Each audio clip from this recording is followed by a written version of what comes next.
Hi everybody, it's Tom Kline from Better Vantage Point. Today we want to talk about insurance policies. Do you really know what's in your policy? I mean, have you ever actually taken it off the shelf, dusted it off, and read through parts of it?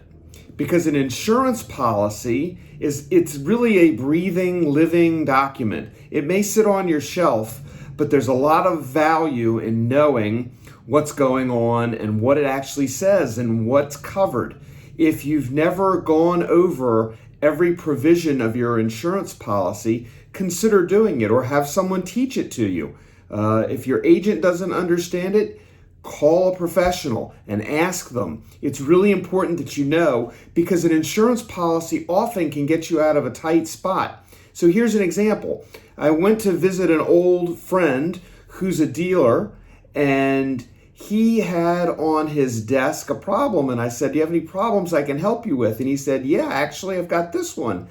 And I asked what the problem was, and it turns out that a mother came in with a daughter.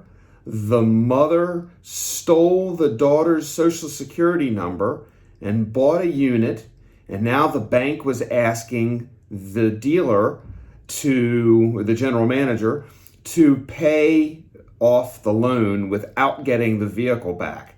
So my friend didn't know what to do about it and asked me my advice. And my advice was, if you go to your insurance policy, there is a provision called the trick and device provision in the policy.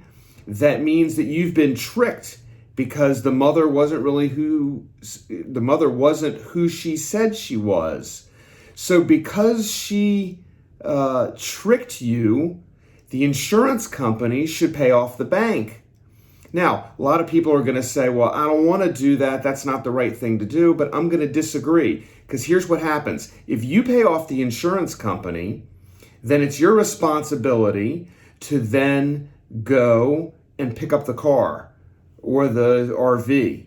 And when you go pick it up, that's going to turn into a lawsuit, because that customer's going to say, "Hey, I wasn't behind on my payments," or they're going to make something up. And then you're going to swap one problem for another problem, which is not the right thing to do. That's going to cause you more time, more aggravation, and more headache.